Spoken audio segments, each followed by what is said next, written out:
BarTalk. Welcome to BarTalk. We're back. 3. We're back. We're back. Episode 3, right? Yeah. Okay. Well, Not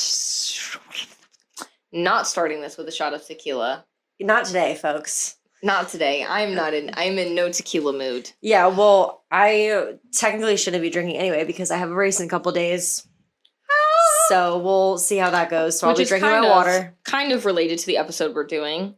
Ooh! First, though, my sauna came in. Oh, yeah!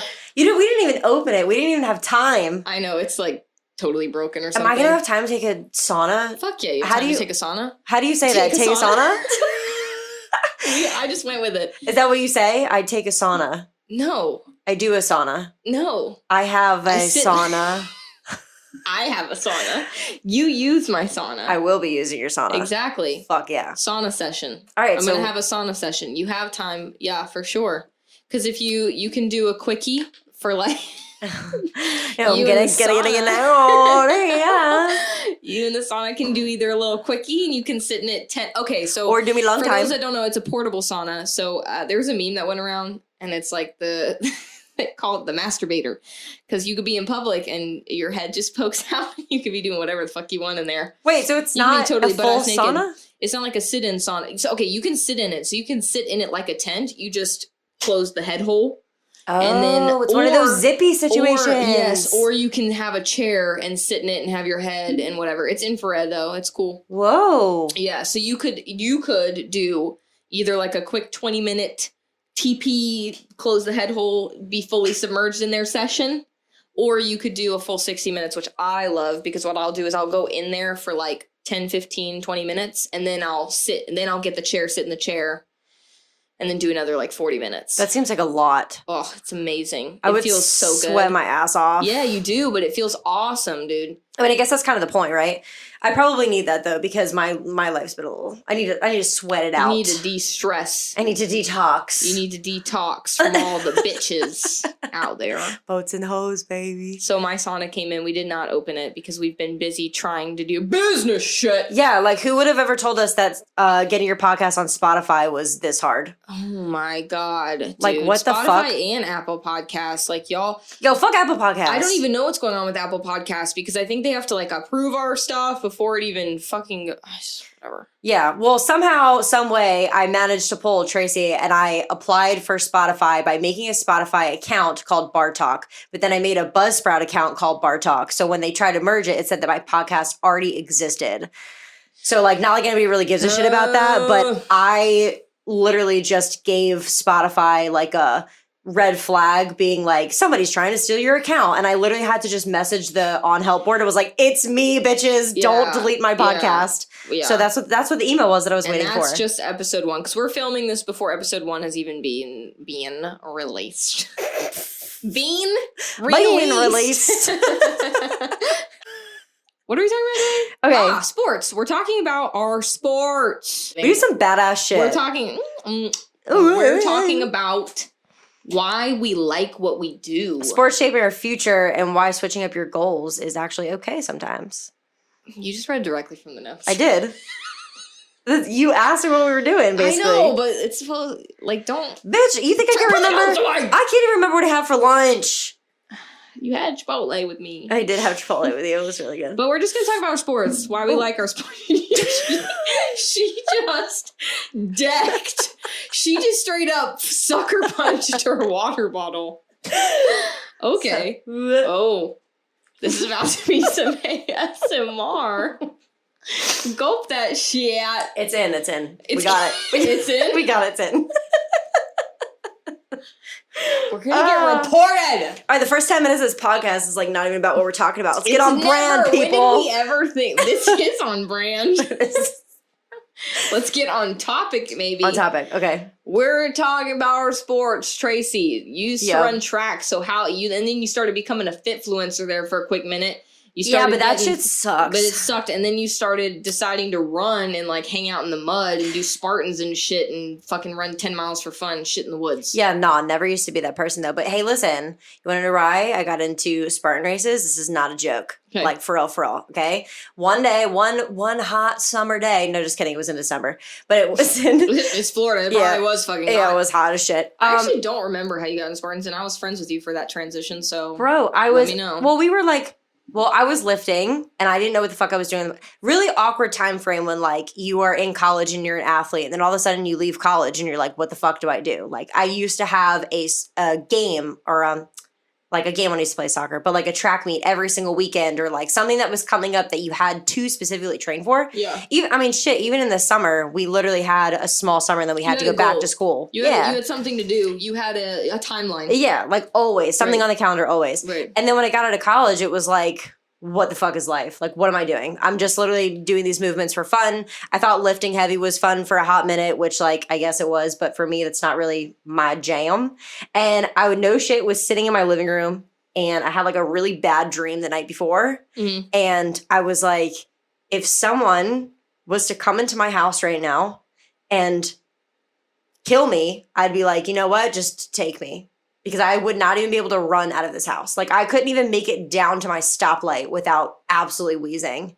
Crazy. And so I just like, I had a really bad dream the night before that had to do with that. And I was literally sitting on my through a couch nightmare. through a nightmare and I was like, holy shit, like I need to get my life together because God forbid if something was to happen, I'd be fucked. I'd be like, just, you know what? This is where it ends. Take me. You would think that's how I got into my sport.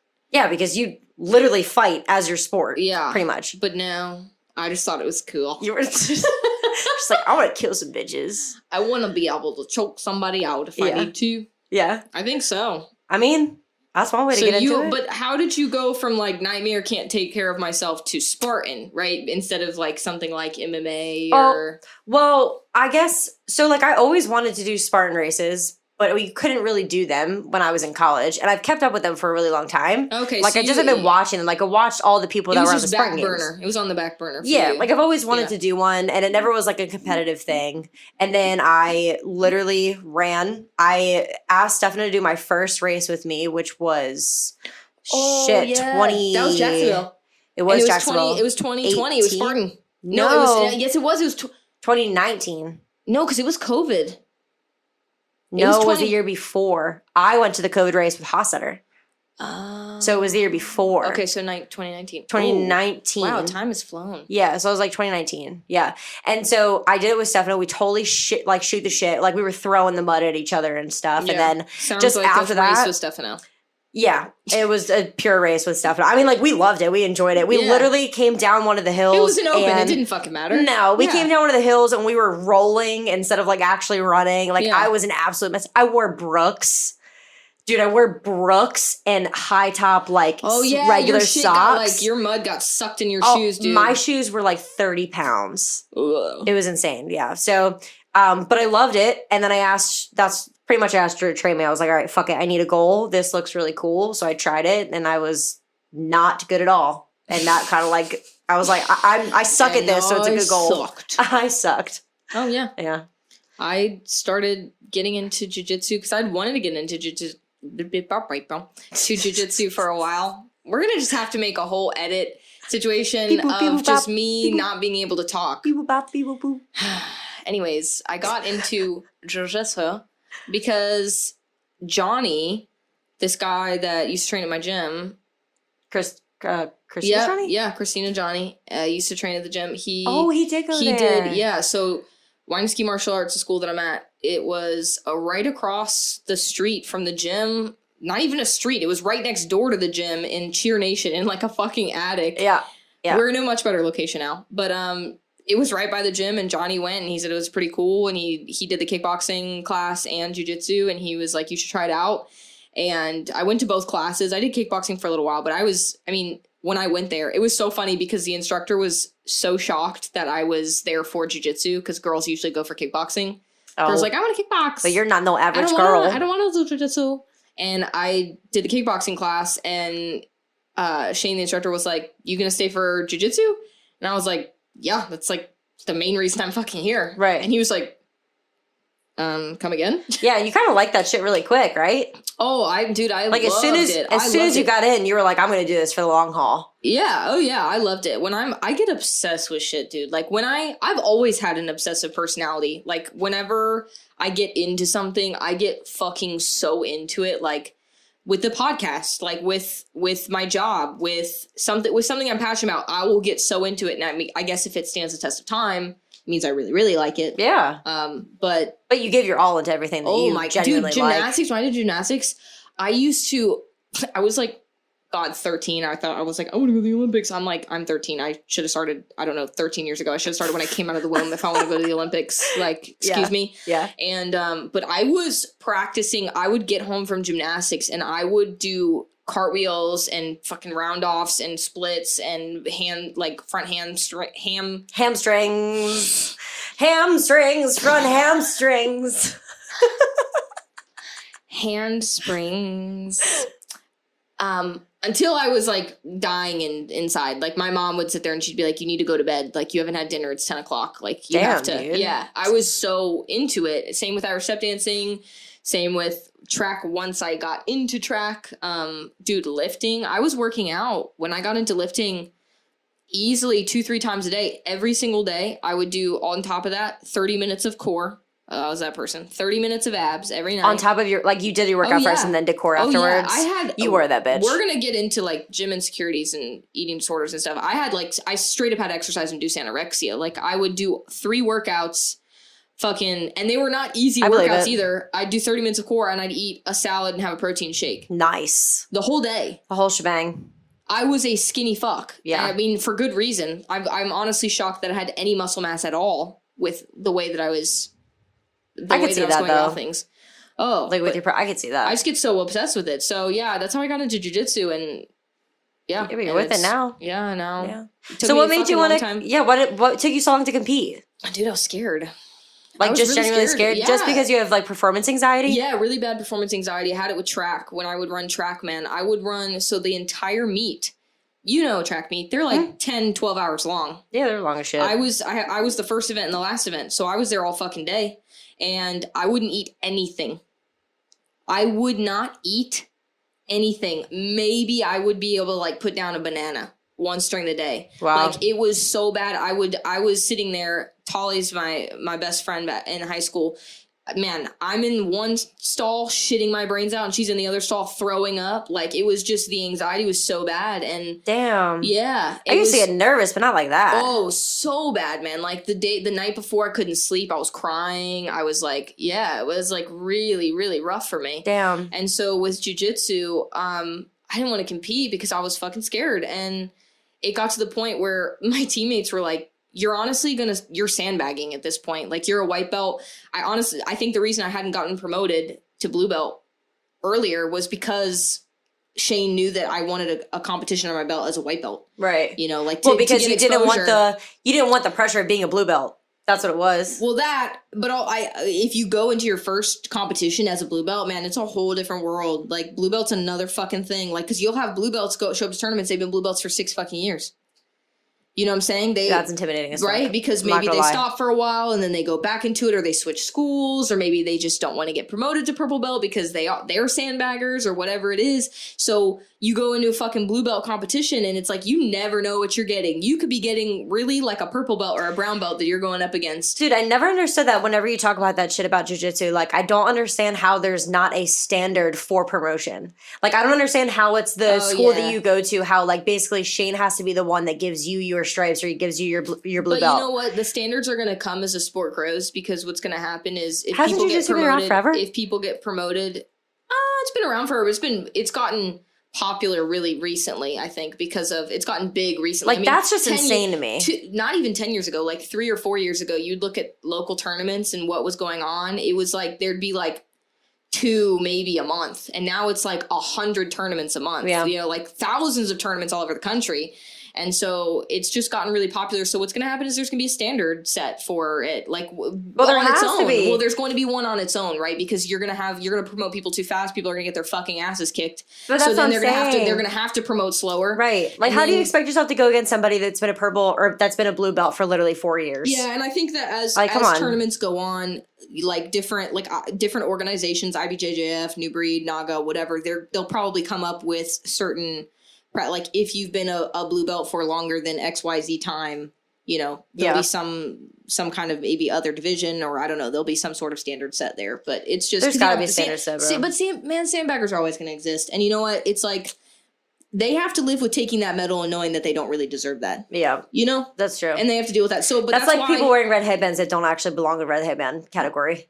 Right. Like for us. Right. Which red headband means that it's a age group competition. Yeah, That's like an actual speaking of, competition headband. There's 6 penalty loops on this course. I think that's fucked up. That's a lot of penalty loops. I think that's fucked up. That's a lot. I know. I'm saying like, and I talked to... But burpees suck. Yeah, but also, okay, so if you don't know what the penalty loops are, like if you're unfamiliar with Spartan races, basically if you're wearing a red headband or you're an elite, right, age group racer or an elite, you have one shot for everything. Yeah. So like you have one, I mean, there's a very few obstacles where they give you multiple attempts, and I literally think they give you maybe 2, like Stairway to Sparta. If you jump up and you miss, you can jump up again. Mm-hmm. And it's usually if it's a course like due to weather conditions. Yeah, it's not like it's fucking you up. They'll give you some sort of grace. But it's usually not even due to the actual piece of equipment. It's usually due to weather interfering with the equipment that exists. Yeah. Right, like it's fucking rainy. It's really cold, so it's really sleek. Something like the box in Atlanta was so wet that they were letting us physically like crawl over that shit and use the side bearings, which you're not really allowed to touch the side post. So they let us do it. It was really dangerous, yeah. But like, so if you fail an obstacle, you have to do 30 bodyweight burpees. And there's a standard set for the burpees. Yeah, you have to do the burpees correctly, or else you get docked 30 seconds per burpee. Trust me, I fucking know, because that shit sucked when I got docked for that. But dude, so the penalty loops is kind of like a relatively new thing. Yeah. But like personally, 6 to me, is a lot. That's a lot of fucking. If you're wearing, there needs to be like this mid-range where it's like elite and they have a certain standard, and then you have your age groupers, then you have your competitive wave, and then your open. Yeah. Because there's that weird mix of people that don't want to be with the open category, but also don't want to be competing in age group. Right. And it's like, maybe they can do the fucking penalty loops. Right. But if you are not technical and you just say like, I'm not going to work my grip this month because I got the obstacles in the bag. Penalty loop. Like, no, some people can run the penalty loop faster than do the actual obstacle. Right. Like, I'm not a runner, so I could do the obstacles like that. Like, I could blow through any of the hand grip obstacles, pretty well. Same thing. Jiu-jitsu, I think, has progressed more than Spartan. But Spartan, they'll develop standards. They're going to develop standards as it becomes more popular, or it's going to die. I mean, it's one or the other. They have no choice. So no, because people start to get pissed, just like you. Like, why would you want to go to a competition knowing that you're a very powerful blue belt fighting somebody who's technically But you know purple? what? I kind of did that with white belt. Now, I got lucky in my first competition because the girl that I went against in Nogi, she had the same situation. First tournament, been training for a couple of years, wanted to sign up as a beginner in Nogi division because she just didn't know what to expect, and it was her first competition. And so she was actually like more reasonable competition than somebody who I went against in the gi division. The gi division, she was like probably 6-8 months, maybe a year of jiu-jitsu in. And so it was borderline unfair. Like it was very clear. Like I think I scored 20 points on her. Then I got her in a submission in the last 30 seconds. I mean, I had no points scored on me. Damn. Right. Like it was not fair. Yeah. So technically I see it, but the thing is I needed that first tournament in. Then, I mean, God, what was a week later I got promoted to blue belt? I was going to say, you literally, like, right after you came back from that competition, the following weekend, you got promoted. Yeah, because promotions were scheduled. And so, and I you got promoted to it. blue belt. So now it's going to be I'm going to be in a bigger pool, man. But it'll be fun. It makes the medals worth it. It makes the grind worth it. Not just the medals. It makes the grind to get the medals worth it. Yeah. And it makes when you have that standard. I think the cool thing about competition, man, and like people watching this, even if you don't want to be an athlete or whatever, I think competition just gives you something. It just gives you fucking something to go in for. I got a question the other day about accountability, and that's a good way to keep yourself accountable. I suggested like get in a Facebook group of people, you know, pay for a trainer, right? But like another way to keep yourself accountable, man, is fucking sign up for something. Like put something on the calendar Sign that up you're for working a for 5K even. Fuck yeah. You know, like sign up for start small. Sign up for a walkathon. I feel like a lot of people don't do competitions. Like a lot of times when I ask people to do the DECA, for example, they're like, well, what if I come in last? Well, so what? Nobody cares. Like there's so many people on this earth that have never stepped foot on a start line before. They don't know what that adrenaline is like. They don't know what that goal chasing is like. They don't know like, okay, so you came in fucking last place, but at least you had something that you were working towards that now solidifies what you were doing. Trust me, I understand anxiety around sports. Dude, my first competition, I used to go to tournaments to support my team. And my legs would go numb just being there for them. Yeah, you got it bad. You got it bad. What the fuck? You got it bad. Dude, I'm not that way. Dude, what the fuck? Like the amount of... I might feel like I have to shit before I race, but then I'm just kind of like good while I'm going. I shit 10 times before my first competition. I was so nervous. I remember I got to the mat. And it was like, there was a moment where my body was in like the amount of, I'm like getting, like I have to shit right now thinking about this. My body was in like fight or flight going onto the mat and I had to tap hands and it was like, like my body was like, run away, get away from this person. Like you don't want to do that. And I was like, fuck, I have to fight her. And he's like, go. And I'm like, shit. And then we start fighting and that's just how it goes. And I will say, when you slap hands, man, after that, it was like, my entire focus was on it. I get lasered. Like you can't hear anything around you. It's like no, so I can. But that's how I am. It's selective. It's crazy. Like I will hear my coach. Mm-hmm. I hear Larry, which is like another coach, and Josh, which is he's a purple belt, but I honestly consider him a coach too. Right. I can only hear those three voices. The whole time, that's all I could hear. And then I couldn't hear the other coach, the other person's coach. Couldn't hear a damn thing they said. Couldn't hear anybody else's voices. And then it was just me and her. Yeah, I'm kind of like that too. That was how it was in track too. Well, I used to be able to black out the music. It's always when I take off, like when they shoot that gun. Hyper focus, man. When you're like shoot in that it. gun, I will be like, shake, like, and then they shoot the gun. It's like fucking go mode, and I'm gone. And all I could hear in track, it was my coach. I could hear a couple of my teammates that I trusted. Mm-hmm. That was it. Yeah, I'm the same way. I'm the same way even with races. I mean, shit, the only people I was able to hear when you came to that Jacksonville race was literally you and Stefano. Yeah. I mean, most of the time when Stefano's there standing on the sideline, he's the only person that I hear. Sometimes you don't fucking listen to me. Well, yeah, that Jacksonville race was fucking rough, bro. That one, I'll tell you what. That was the first time I became so fucking mental in a long time. That's when I started doing your programming. In a long time. Yeah. And I normally am not like that. And I had like performance anxiety pretty bad. I was really nervous. I was also hurt. So I was like nervous I was going to do like shit. Whereas like, I feel like this upcoming race, I'm kind of more of myself where it's like, I'm going to use this race as a good race under my belt where I can like focus on my obstacles, be as efficient as possible, but I don't have that anxiety of like, oh shit, I'm going to do that. Right. Well, and that's a good transition to talk about kind of shaping you're a little bit injured in some, you're dealing with some stuff. I get what you even fucking call it injured. I don't even know what you'd call it injured, but you're dealing with some stuff and you can talk about in a second, but we're going to talk about kind of like what happened, plan B. What happens when whether you're just working out for fun or you're in a competition or you're training for something or whatever it may be, what happens when shit goes wrong and how do you adapt and how do you change that? Because I'm dealing with some injuries You're dealing right with now. something, yeah. God, like you've been dealing with something for a long time, like almost a year, and it's gotten to where it's like it's really, really become invasive. So yeah. And then you've been dealing with your thing. So I guess we'll just talk first about you, what you've been dealing with, and kind of how you're changing everything up.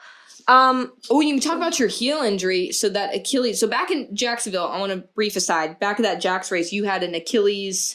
No, I was dealing with plantar fasciitis, but bad. Yeah. It was pretty bad. But that was when I was in like the real thick of it. So like the beginning of the year, there was back-to-back races almost every single month. And they were all, I mean, like the terrain that we were on in Jacksonville and Atlanta really fucking hit me hard because it was half on that like slippery rock type of deal. Yeah. And like, holy shit, man. I like every single time I came down on my foot, it felt like a knife was just like digging into my into my heel. But in Jacksonville, I had it pretty bad. And I was really good in Jacksonville. And I mentally was like kind of how I am now. Like I'm on nervous. I'm on that nervous bend. And every time you picked your foot up, oh man, it was like a fucking, it was like shearing. Like I just felt like somebody was underneath of my foot, just like ripping my heel out from underneath of me. And I remember coming out of that mud. I was in like waist high mud. Abigail and my husband are standing on the opposite side. And I just like looked at them, and I've never like had it this bad where just my head literally just felt like it dropped 5 levels. You were defeated. Oh my God. It like dropped right down to my stomach. I was hauling ass trying to get out of that mud. The next thing was the Z wall. Missed the Z wall because it was caked in shit. And then I was doing those burpees. And as soon as I was done those burpees, you were like, we gotta go. We gotta go. And I just like, I literally felt like my head was in my stomach. Yeah. You know that feeling when you turned upside down? Like, Tracy, I know you're fucking pissed. I was like, but it's a 5K and you just have to go.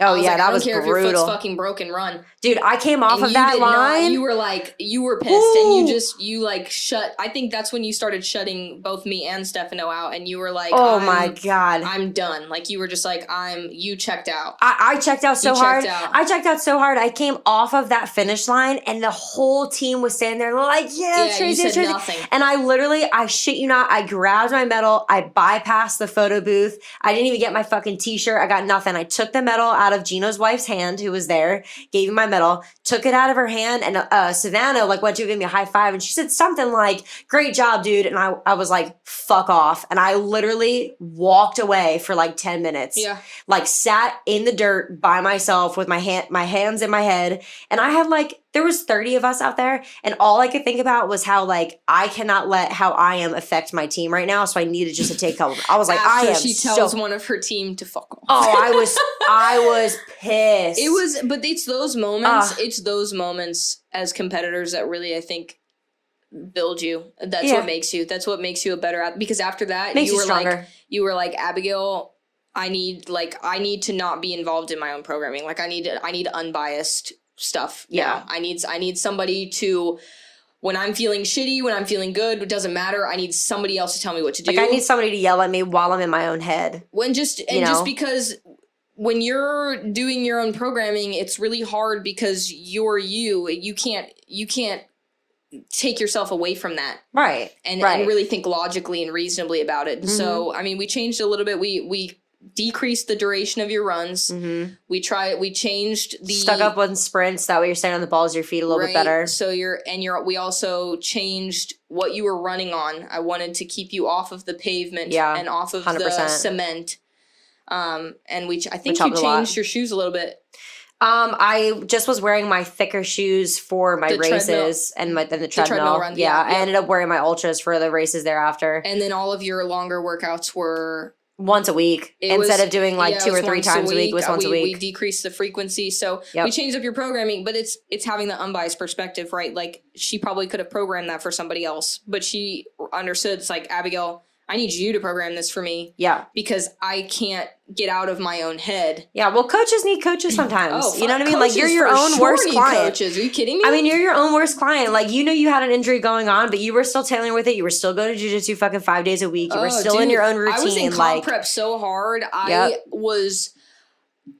Everyone was like, oh, so you got injured during the tournament. And I was like, no, I got injured before the tournament. Like 6 months ago. I just didn't give a fuck until it was over. Mm-hmm. So I've had this pain down my left side of my back, up my neck, into my brain, down my neck, in my scalenes, and almost wrapping around my chest and in my rib cage. I mean, it's like all left side, front body, and back body. Mm-hmm. So bad.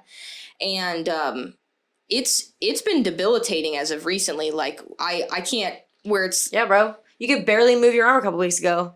Dude, I could barely your shoulder. You couldn't even feel your shoulder. Remember, you had to leave my house to literally go. Yes, I had to go to my massage therapist. It's 4th of July. I had to go to my massage therapist. She's also a family friend. She's fucking awesome, and she worked on me for like an hour at like 9 o'clock at night on 4th of July because I was in so much pain. It so bad though, dude. I don't. Dude, episode 2, I got high on the podcast. Mm-hmm. Majority of the reason I smoke weed is because you're in pain. Is because I'm in pain. Yeah, like I don't smoke weed very often. Man. I don't smoke weed often, but like as of the past few weeks, I've smoked more the past few weeks than I have all year. all year because it's the only thing I can go to sleep. It dissociates me from my pain. I can go to sleep at night. And when I wake up, man, it's fucking ibuprofen and it's been bad. And so for a good minute, when you were having your competition come up, though, you did not take the time off. And now you're kind of like tailing yourself out a little bit. I was so, because I get obsessed. Yeah, well, you were in it. I get obsessed. And like that competition, you already had that anxiety going into it. So not only were you already have anxiety about having people be there and watching you, but you needed to do well. And it was never enough. You knew that whatever you did wasn't going to be enough. So you had to put in it. I had to do more. I had to be more prepared. I had to be more, I had to be stronger. I had to be faster. I had to be more conditioned. I had to. Which, side note, she won. So like whatever the fuck. Yeah. Yeah, I did. Side note, we didn't even mention that. Which she won. Means I should have done exactly what I did. No, that is not what it means. Yes! But she won. Yeah, so, but then afterwards, I remember finishing my tournament and just after that adrenaline come down, the next day I woke up and I was like, fuck, something's hurting. It's hurting real bad. Yeah. And then the couple days after that, it just got worse. And I remember the week before, that's how I know it wasn't during the tournament. Because first of all, nothing really happened to me in either match. And then the week before the tournament, I remember I was demonstrating stuff to my clients. And any upper body stuff, I was like, fuck. Like I couldn't. Like you could feel it pulling, dude, I couldn't. Tearing. It was rough. I couldn't really demonstrate stuff. And I was like, I can't even demo stuff carrying weights. Like, so now that you're out of competition, like, are you tailoring what you're doing right now? Oh yeah. So like out of competition, when I get obsessed with something, it's so weird. I get really in my head about a lot of stuff. And I would say when I have a competition coming up, I do get in my head, but outside, like I get much more robotic. So now it's like I have a massage every single week and I'm making sure that I'm going to the chiropractor and I just bought a fucking sauna. I just bought a sauna, an infrared sauna because it helps me a lot. And like I just get I'm like, this is what needs to be done. I changed my programming. I'm drilling still 4 days a week, but I'm not sparring. You haven't sparred since competition? I sparred once since competition. It was a bad idea too. It was really rough. And well, I sparred twice. I sparred on the day that I got promoted to blue belt, but it was like 2 rounds, and it was just because Shane was like, "All you promoted people breaking your belts, you know." Oh shit! And I was like, "Okay, yeah, I probably should do that. Thank you for my blue belt." So I rolled a couple rounds. But then I sparred once since, and that's it. And I mean, I'm going into it slow. I feel a lot better already. Just everything that I've been doing. Because I think people look into stuff too much. Like they're like, oh, I'm fucking hurt. It could be this or this or this, or I need to go get an MRI or whatever. And it's like, no, just take a step back. Just chill for a second. Maybe think about what you're doing. Like just thinking about what I was doing. Genuinely assess what you're doing. This is my pre-tournament sparring the month prior. I was, no. I think it was 6 weeks prior, sparring 2 days a week, drilling 4 days a week. Doing solo hard drilling on my own 1 day a week. Yeah. Doing full workouts. Doing base aerobic conditioning 1 day a week. And lifting 3 to 4 times per week. It's ridiculous. Bro. I don't even know. Add that up. I have no idea. That's 12 workouts. I mean, you're working out twice a day for about 6 weeks straight. And it's not like the fucking 6 sparring days on. session. The sparring sessions take it out of you. Like, it's not like, a hard cardio session. It is body to body contact. It's a contact sport. Yeah. It's not easy. And they're dudes. I don't have girls my size that I'm rolling with. No, and like I remember you being in the gym like the weeks prior. And this is when I know that it was getting real bad. And I knew that when you were done your competition, you were going to have to take some time off. Is like you straight up would come into the gym because you had Mr. Ward, right? So you would come into the gym at like 6 o'clock in the morning. I had already taught a class. You come blazing in with your bag. As soon as you were done with him, you had another client. You were out. You came back and did your shit. You got switched into your stuff to go back out to drill. And you went immediately out of the gym. And I was like, this bitch is literally lifting or doing something 3 times a day. Yeah. That is a lot. Yeah. It was crazy. That's a lot. I get fucking obsessed. Like, I don't even do that. And I feel like I'm always on my shit about I always have to be doing something. Like now that I have my gym in my house, if I'm bored, I'm like, all right, I'm just going to bike for 15 minutes. Or I'm just going to do some dumb shit in my garage for 15 minutes or 30 minutes because I'm bored. Yeah. And like I feel like I'm always actively doing something, but I'm not nearly like that. Yeah. That's nuts. So I mean, go you, power to you. The program had to be switched. I think that the message here, other than us just kind of talking about what happened to us, is like it's okay to switch your program. Oh, 100%. It's okay to switch your program. I think that it's very 50-50. I think it's more majority. People tend to switch it too much. Like, first of all, if you have a program, just fucking do it for a while. Okay. Right. Follow the program. Do it for 4 weeks. If it really still sucks after 4 weeks, change it, get advice, call an audible, like figure it out. But stick to it, because I promise you, if you stick to something that's even kind of shitty for 4 weeks, it's probably going to be better than every single week or every single day or whatever. You're changing everything. The biggest thing that I see because of like the new like social media craven stuff with all these workouts online is like people want to stick to a program, but every single time they go into the gym, they do something different. So you're not actually progressing. That's off the chain. People can't. Guys, the greats, the people who make progress, even if you don't want to be the greats, right? The people who succeed in whatever they're trying to do, like get a fat ass, right? Like win a Spartan race, go to Worlds for jiu-jitsu. They get really good at the mundane.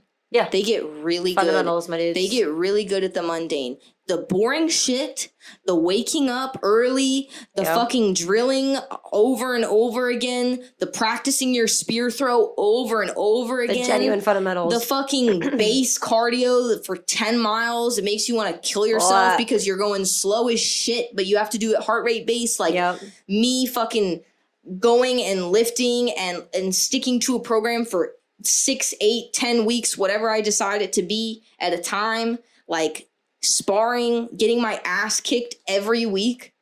But that's that works. What makes you good. Right. Like you have to. So there's that, which is like stick to something. I think that's honestly what most people will resonate with is like, oh shit, I haven't been sticking. Like if you haven't been making progress in the gym, man, stick to the reason that. And trainers, right? You'll see trainers doing different shit with their client each week. One, clients have different goals. Like sometimes some clients just need to move for 30 fucking minutes. I got so many of those. Something's better than nothing. But the clients that have goals, right? The program might shift a little week to week. But not drastically. The overall goal is the same. And that's based on like a neurological or physiological thing that I've noticed with my client. They come in exhausted, right? And we have back squats on the program. I'm just throwing some shit out. If they're fucking exhausted and they have back squats on the program, guess what I'm not gonna have them do? Fucking back squat. Do you know how much internal stability that requires? Do you know how much that requires of your central nervous system? It's like, nah, we're gonna leg press, we're gonna Smith squat, we're gonna we'll do something similar, but we're not going to barbell back squat, and we're especially not going to have our hard week this week. Like people come in with shit all the time. They come in, they broke up with their boyfriend, they fucking lost their job, like shit happens. And as a trainer, like we should know how to handle and change that, but it should be the same. Like overall, the goals and the program should be the same. And it should be the same for 4 to 6. And it's, you know what? It's not the most fun. But to me, it is fun because when you see yourself getting fucking stronger, when you see yourself getting faster, when you see your aerobic base improve, when you see yourself hit the fucking triangle choke that you've been trying to get during your sparring sessions for weeks, that's exciting. That's fun. Like, dude, small wins make the big difference. It's not like the big goal that you have at the end, which is the actual competition. It's those small wins that you make while you actually stick with your fucking program week by week that actually matters. And that's fun. Yeah. And so I challenge you guys to do that. But then flip side, right? Shit happens. Right. Okay, you get injured. Maybe you did. Your boyfriend, you broke up. You have back squats fucking program for Monday. Maybe you shouldn't back squat. That's okay. Shit happens, and change it up. That's why I encourage people to get trainers or have an online, like even if it's an online trainer or it's some sort of group that they're a part of or a fitness app or whatever. Accountability. Some kind of, somewhere they can check into. Well, someone that can bring you back to center. Especially when you're not necessarily experienced enough to know what to do. Yeah. But yeah, sometimes it has to change, and that's okay. So like, for example, I had dumbbell bench press. I was doing pull-ups, weighted pull-ups. I was doing overhead presses. That changed when my shoulder, like post-tournament, that changed. So. That's no longer happening, right? Like what was a pull-up is now an upper back pull down or a seated machine row, right? Mhm. It's much more externally stabilized. It's way less taxing, right? I'm not pulling from that overhead position. My lat was fucked up. Everything around my Right. shoulder was fucked up. Everything hurt. And you shouldn't get mad about that you're not doing those things anymore. It's No. you're changing it with a good cause. Like, change is good if you do it in the right way. The best advice as a trainer and for people changing their programming, man, is Jordan Shallow said this. He said, don't regress the load, change the exercise. Oh yeah. Right. That's great. Don't decrease the load, regress the exercise. So like, let's say deadlifting, right? I'm deadlifting, my back's fucked, everything's fucked, my hips are fucked. Okay. Or your clients. This is for trainers too. Mm-hmm. All right. Don't just take off weight and then tell them to keep going. Right. Because one, that makes them feel like shit. And they're thinking this is pointless. And then they're probably still going to feel pain. Yeah. Or you're still going to feel pain if you're the one deadlifting. Instead, hit up a single leg RDL with a dumbbell. Right. Or a landmine. Or do a Romanian deadlift. Or do a seated ham curl. Or whatever. Mm-hmm. Right? Mm-hmm. You still have that stimulus to the hamstrings, the glutes. Right? But you're doing way less load. Yeah. Than you would on a barbell deadlift. Mm-hmm. Okay, and so for me, right, I can't do weighted pull-ups right now. I could probably start adding them in here soon because I feel so much better. But it's been like a week. It's been 3 weeks. It's not been 3 weeks. It's been 3 weeks. No, it hasn't been 3 weeks. You're telling me you stopped doing pull-ups 3 weeks ago? Yeah. I'm going to call I'm bullshit. deadass. I'm calling bullshit. I'm serious. Okay. Did I just say deadass? Yeah. I'm calling bullshit. No way, it's been 3 weeks. What day is today? July 27th. So, July 27th. And my tournament Maybe. was July. Wow. Okay, I'll give it to you. I was going to say you're kicking a little too fucking early there. Yeah, bitch. Whatever, but anyways, bro. and I'm not even adding pull-ups. I'm just saying I could. But instead, I'm doing a seated row. Yeah, or a row. Right? Like a neutral grip seated row. Yep. Something, so I'm still smashing that fucking seated row into oblivion. But I'm making progress. It's exciting for me. But what you're doing is the right thing. Like, a lot of times I feel like when people say, like, okay, for example, the deadlifts, they say, like, okay, I can't do a deadlift because either it hurts or they don't know how and they're too afraid to ask or whatever. So they just kind of either put those 5 pounds, like the big 5-pound lumber plates, and they just tried to do it. Yeah. And I saw somebody doing that at the gym the other day. Well, Adam Bragg was doing that. He's probably going to watch this, Adam Bragg. But he was doing that where he, like, his lower back hurt, and instead of doing it, he just nixed it all together and just moved on to something completely different instead of, like, helping himself or asking for help. Yeah. You know what I'm saying? And, like, change is good. Way, it's, like, cool. You stopped doing what was hurting. Right. Nice. But also, like, either ask for the help or pick a different exercise, like an RDL or a single leg RDL that can do similar stimulus. Don't just nix it. You know what I'm saying? Again, and you don't have to know all the things. You don't have to be able to be like, okay, this is hurting. Why is it hurting? And what's happening? And whatever. It's like, find something with a similar stimulus. And if it doesn't hurt, fucking cool. Right, like, do it. There doesn't have to be a super crazy science to it, right? If you wanted there to be a science to it, hire a trainer. Right. Like, that's... Or figure it up and figure it out yourself. I mean, like, do the research or whatever. You talk to somebody who's smarter than you. That's what I do. Mm-hmm. But I think that people are like, okay, I can't do dumbbell bench press, so fuck it. I'm gonna do an upper back pull down. Right. And it's like, whoa. Maybe do a seated machine chest press. Like go assisted. And just see if it feels good. And if it still fucking hurts, okay, maybe try a machine fly. Maybe try a floor press. Okay, still hurts. Then there's a bigger problem. Like, okay, does overhead movements hurt? Okay, so we've got an issue. We've got a lack of stability. We've got some kind of issue that's now existing at that shoulder joint that's presenting a problem in any movement that requires scapular protraction and retraction. Okay, so it's like, now we have to look at something different. Now we need to go call for help. Then go do your seated machine row and do something and talk to a PT, talk to a trainer. Like, that's when you call out. Yeah.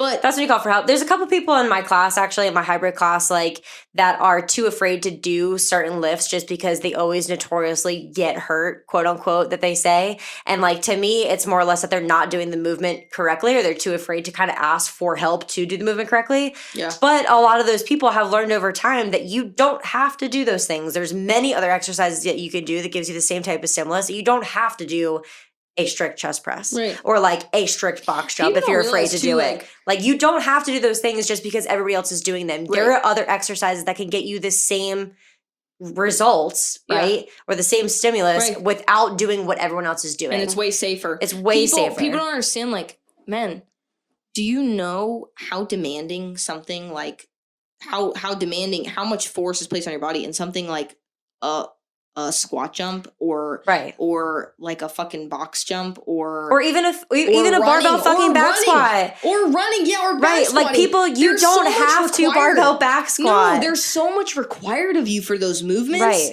Man, like fucking push press, you'll go into like, I don't know, an F45 or like, I don't know what those fitness classes do, to be honest. But I feel like that's nuts. What I said. It's like everyone's doing like thrusters and fucking all, and it's like, no, most of the people in those classes should not be doing thrusters. Right. Like, what the fuck? They're just bouncing fucking weight over their head. Barely even squatting because they can't sit their heads back. Passively get into an overhead position and they're loading it and they're bouncing it. Yeah, with like 20 pounds on either side, and you're like, And then they're like, my shoulders hurt. And it's like, mine would too. Yeah. Mine would too. My shoulders hurt watching you do that. Gyrate your shoulders aggressively over your head. I think the best example too is like a lot of the times, even in conditioning classes, I mean shit, because I have like so many people at once. I'll have like 20 something people. If these people cannot squat and they feel like they have to squat, put the load in a different way. Like you can't barbell squat, give them a kettlebell. You know, like give them something else where they could do it successfully and safely. Like do something else. I tell people all the time, you don't have to, just because you see every single person that goes into the gym and they do their main compound lifts doesn't mean that you have to fucking do them. Right. It does not mean that you have to do them at all if you cannot do them safely. Don't build a program. Don't do it. Watching somebody else's program. Right. Like a program can be built for you depending on what you can do. If I train for a Spartan, it's going to still be a different program than Tracy's. Yeah, 100%. Everybody's body's different. It's not going to be the same program. If Tracy was training for a jiu-jitsu competition, it would be an entirely different program than yours. Than mine. Oh, yeah. Entirely different. Mm-hmm. Because we're different individuals with different fucking biomechanical abilities, with different goals. Like, I'm a blue belt, she'd be a white belt. Like, it's all completely different. Right. That's okay. Right. It's totally okay. For people who, I mean, this is, to me, was very helpful as a trainer, but even for people who aren't trainers, who are just designing a program, it's like, start more externally stabilized. What that means, start machine. Yep. Right? Everyone's like, machines assisted. are bad. No. Machines are not bad. No, they're not. Start assisted, and then go out from there and figure out where you stop. Right? Where you cross the line. Mm-hmm. And then when you cross that line, you go back. Right? Yep. You go back. And then you get better. And then maybe you go forward. Maybe you're not there yet. You go back. And then maybe you're like, there's this one bridge that I'm trying to cross. Like I'm at floor press dumbbell. I feel good. Now I'm trying to go to bench press dumbbell. I feel like shit. What's happening? Okay. That's when you ask for help. Right. That's when maybe you get a trainer for a month. Mm-hmm. Maybe you talk to a PT. Maybe you refer out to a friend. I don't know your situation, but start on the easy side, and then go. Everyone wants to jump in.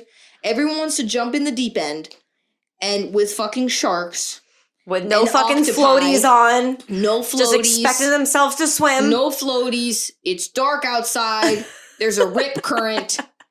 And there's stingrays. You know what that just made me think of? This is so fucking random, but you ever played the game Sharks and Minnows when you were a kid? Yes. Oh my god, I used to love that game. You know what? Were you? I was so fucking good. You know how afraid of sharks I am? What? I'm so afraid of sharks. I'd be in the pool at night, and I'd go in the deep end. I would be fucking scared. Don't tell me you think there'd be a fucking shark in your pool. I would get scared. In your pool? No, I knew, logically, I knew that there was no shark in the pool. But my fear brain, There's a person with a fucking shark hat on trying to come get you. it was so dark in the pool, and it was at night, and it's the deep end. Bro, that makes no sense. There's a lot of stuff. But listen, that game was so fucking lit. We used to go to this like Northfield pool where I used to live up north, and yeah, dude, are you kidding me? Used to play with all these kids. There'd be like 20 of us, and you would just know. It was just like Sharks and Minnows was one of those things. You saw a bunch of kids lining up on either side of the pool, and you're like, fuck, I'm in. Yeah. You knew that you were playing Sharks and Minnows. Missed that. Good days. Now I don't know, go to the beach.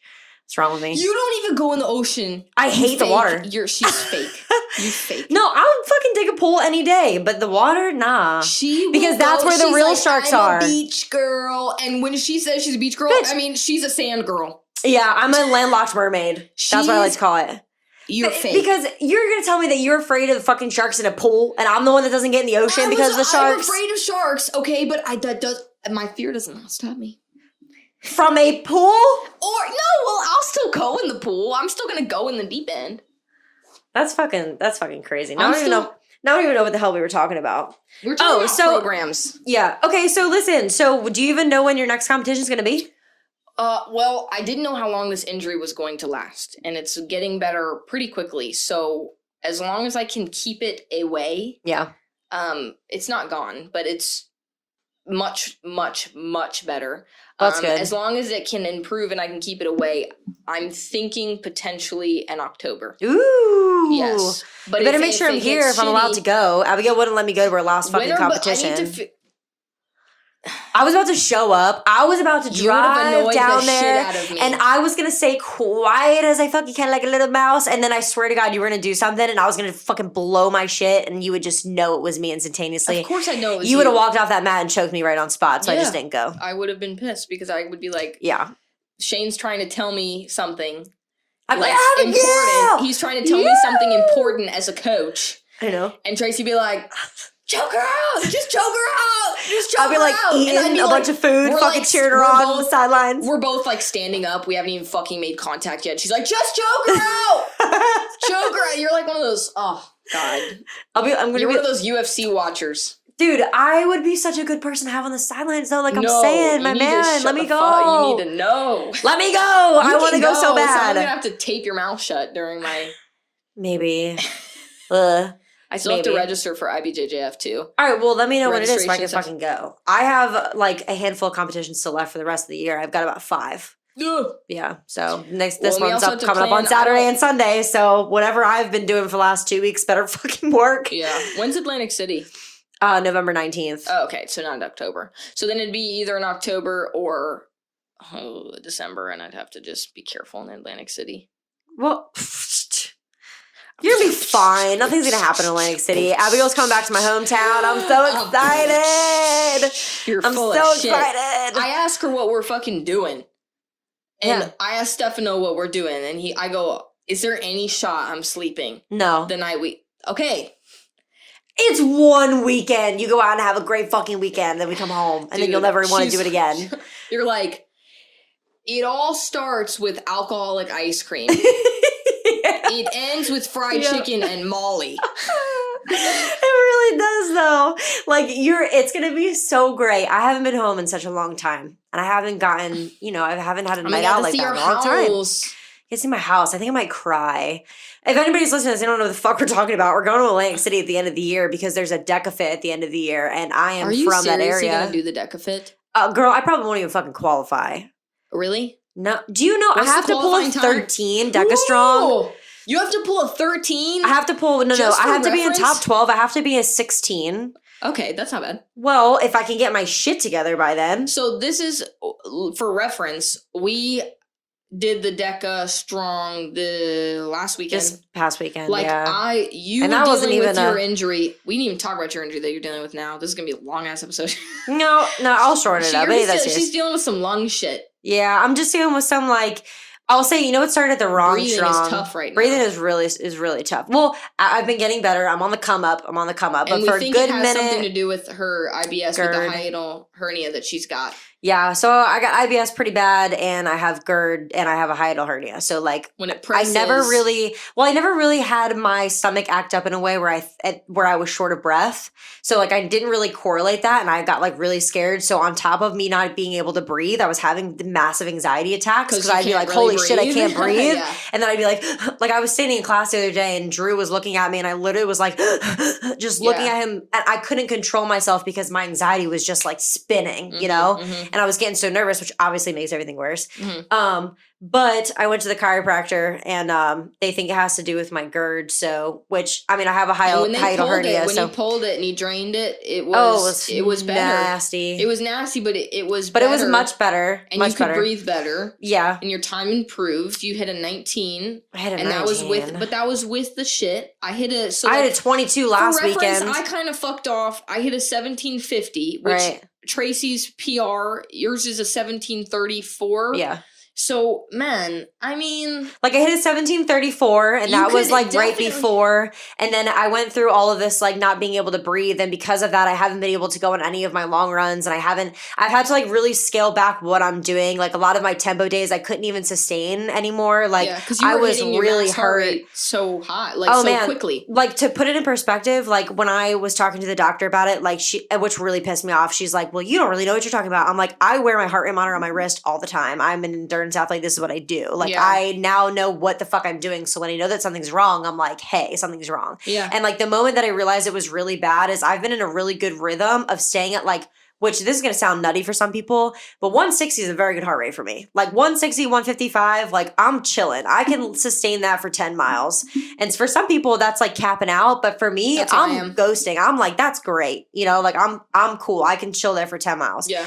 Well, the other, a couple weekends ago when it was starting to get really bad, I literally hit a 6-miler nonstop. Like I ran the entire 6 miles. I didn't stop not once. What was your heart rate? I was at 190 the entire 6 miles. That's disgusting. Could not bring it down at all. I walked 2 miles after that because I just was trying to get my heart rate down. Those 2 miles that I fucking walked was at 175, 180. Like I was bumping a full 20 to 25 beats higher than I would have been. Fuck. And so when I went to the doctor, I was like, high, guys, if you don't understand that, that's like, yeah. My like today when I was doing my really hard drilling day, my higher heart rates was between 175 and 185. That was like bumping. That was like my higher. That's entering zone 5 for me, which is like unsustainable heart rate zone. So 195 is like my race day. Like when I'm on race day and my adrenaline is kicking, I'm like a 195. Like shit in Montana, girlfriend, I fucking ran that whole goddamn sprint and beast. I ran that half marathon at 195 the whole time. Like disgustingly. I can't. I mean, I can sustain a 185, 190 for a long time, but that's not a good base pace. No, that's terrible. Like I'm chilling at 150. My heart rate's all the way down. I'm able to recover while I'm running. Like I literally was out there out of my mind, could not bring my heart rate down. Ran the entire time, had to take it back to a little bit of a jog walk just to try to figure it out. But I could not for the life of me get my heart rate down. And I had no other choice. It literally basically turned into a tempo day. That's fucked up. And it was terrible. The whole rest of the 2 miles that I walked was at 175. Like 2 miles walking back to my car. That's ridiculous. Yeah, it was so bad. Which you're going to have an elevated heart rate, guys, whenever you're done with a really hard run. Like it's going to remain fairly elevated post training session. Yeah. However, like that's insane. That's insane. Like if I get done with a really hard sparring day, normally, like I'll go on a walk after, for example. Maybe I'm my averaging heart rate during the sparring sessions like high 160s. Mm-hmm. I'm capping at like 197, something like that. Then I go to a walk after. Normally if I'm on a normal walk, no sparring, I'm at like 110, maybe 120. Right. On this walk, I'm at like 140, 145, right? So it's a little bit more elevated, but it's not in the 160s. It's not in the higher, it's not in my zone 4, zone 5 heart rate. She's in a zone 4 recovering, walking. Right? Like that's rough. That's when I knew that something was wrong. And so most recently, like I've been changing my workouts up, and then the other day, just because typically this week, since I have a race this weekend, it would be my slower week. But pretty much I'm in whatever peak week I would explain as peak week just because I haven't been able to do anything for this race. So you're just trying to suck as much out of the week as you can. Right. And in the heat, it's going to be 97 degrees. I'm running in the morning. It's not like you're overtraining. You haven't been able to train. So like the other day I was doing strides and I purposefully did my strides downhill. There's like a hill right by my house that's about like 300 feet. I mean, it's just enough to get some sort of a hill in you without it being like way too aggressive. Yeah. So, which you don't want. Yeah, which I don't want anyway. And primarily, I mean, I was doing strides to really focus on my form. So that way when I do hit the Carolinas and I'm going downhill, I'm not like bonking on my heels because I haven't been able to run at all. Right. So I was doing strides to kind of focus on form. And I mean, I was busting like 185, 190, but coming back up the hill, I was at 130. So I was able to recover. Okay. So that's how I know I'm getting better because I'm able to recover walking back up the hill, you know, and like pulling my heart rate pretty high going down. But I mean, yeah, a couple weeks ago, I was in some shit. You'd be shocked, guys, by how much most people's problems will get better by just fucking resting a little bit. Yeah. So there's that. And when rest is either not an option or not helping, that's when you start digging a little deeper, you know? And if you don't know what's going on, that's normal. Like, it's okay. Your job is not to know. Like, you're not a doctor, you're not a PT, you're not a trainer. That's okay. I think people get so fucking frustrated when they don't know. And it's understandable, but it's also like, okay, so go ask somebody that does, you know? Right. Go get help. Go get help. Like, I have an idea of what's going on with my shoulder. It's very hard to remove myself from my own injuries and be like unbiased with whatever's going on with me personally.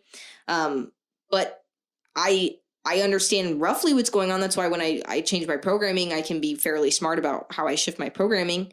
But also, I understand mostly it's probably I was just doing a fucking lot. Like, and you need to chill. First of all, jiu-jitsu, your left side. Everyone attacks with their right hand. So because most people are right-handed, so they're attacking your left side. So all of the attacks that I get in sparring, left side, right? In drilling, people are usually going on my left side. So this left side's getting torqued and twisted and fucked up all the time. Then on top of that, the hand that I post on is often my left hand if I'm trying to not get swept or whatever. And so it's all that sheer force that I'm posting on is in my left arm, right? That's a lot of sheer force on your elbow and your shoulder. Yeah. Right? That's not great. It's not great. So instead of being like, oh my God, I need an MRI, I probably tore my maybe you just like joint. Take a couple days. I probably tore a labrum and I have elbow bursitis and blah, blah, blah, blah, blah, smart people shit. Yeah. No, I probably just need to fucking chill. Right. And not maybe have so many people armbar me. Right. In a day on my left arm. Yeah. And I think the main point of everything that we're fucking rambling about is like, it's okay. Like maybe like I don't know, like a last point or whatever, but ever since I took the time off, and I was telling Abigail this the other day, and I made the joke, I shouldn't have said it. I always do this where like I make the joke and then I go back and I'm like, I shouldn't have fucking said that because like I really don't need to. But dude, I gained 7 pounds. Yeah. I gained like 7, 8 good pounds because I'm not able to train the way I normally do. And I feel like a lot of times, like if you are like having an injury or you're having a really bad week or you're super stressed out or whatever it is, where you have to change the programming that you're doing, you like do get yourself into this weird situation where maybe you're not eating correctly or you're not hydrated enough and you're starting to gain some sort of growth back. You get out of your rhythm and then all of a sudden your mind crashes and you're like, what am I doing? I have to get back into it. Like, bitch, I gained 7, 8 pounds. It's okay. The thing is guess what? It's okay. You are out of your rhythm. You're injured. Right. Something happened. Your boyfriend broke up with you. Right. You're fucking fighting with your spouse. Like your job is crazy right now. That's out of rhythm. And that's normal. And it doesn't mean that you can sit around and be a fat ass and just quit, but it does mean that you can make a little shift, right? Continue to move. Big points here. If you need to shift a little bit on a daily basis in your programming, that's okay. Yes. Try and go for the same stimulus. If you need to shift because of an injury, reevaluate your entire programming. Maybe talk to somebody who knows more than you. Or figure it out. Good luck. And if you're fine, just stick to it. Because a lot of people cannot stick to something for long enough. and then they quit. They quit too early. If you want to get better at doing pull-ups and you do pull-ups for a week and then you're like, fuck this, I can't do a pull-up. No shit. Yeah, you didn't do pull-ups long enough to fucking be good at them. You didn't give yourself a chance. Do you know, I've been doing pull-ups now for like 10 years. Yeah. And so everyone sees me, they'll see my Instagram and they're like, oh my God. How do you do way to pull ups like that? 7 reps with like 35 pounds hanging from you. And it's like, yeah, because I fucking have done pull-ups consistently for 7 years. Right. Like that's a long ass time. That's way more than a week. Just a little bit. Just a little bit longer than a week. 52 times 7. Just a little bit longer. I have no idea what math that ends up being. 14. I don't math, I art. 100. Fuck, I don't, whatever. I don't know. Bring out the calculator, I don't care. It's a lot of weeks. It's a lot of weeks. Okay, so stick to some shit. Find something to do. Have something that holds you accountable. And if you're off your rhythm, if something happens, if you have to make a change and make the change smart. Right. And it's okay to make a change. It's okay. Why'd you sing that? I don't know. I don't know why I just fucking sang that, but listen, y'all, like, it's okay. Hey, that was like pretty fucking insightful. I don't know why the fuck we just talked that. I don't know why. You got shocked by our own knowledge. Yeah, like, I don't know why that was like, pretty good. This episode was pretty helpful, and I think people will seriously fucking learn and from like, it. I'm not gonna lie to you, I don't think that's what I took the question being at all when I read it in the notes, and that was pretty damn good, Abigail. Yeah. Woo, go us! We're trainers! Okay. Wait, what time is it? It's 8:14. Do you want to do that? Do you want to go in the sauna? Yeah, I think I want to do sauna. Let me do like a 15-minute session. No, do an hour, man. An hour? Yeah, do whatever That's you want. like 9:14 is well past my bedtime. You don't have to wake up early tomorrow. I do. Oh yeah, tomorrow's Thursday. Yeah. All right, well, we're going to go in the sauna. We're going to leave now. And we'll see you next time. Yay! Stay fucking weird, guys. Hello?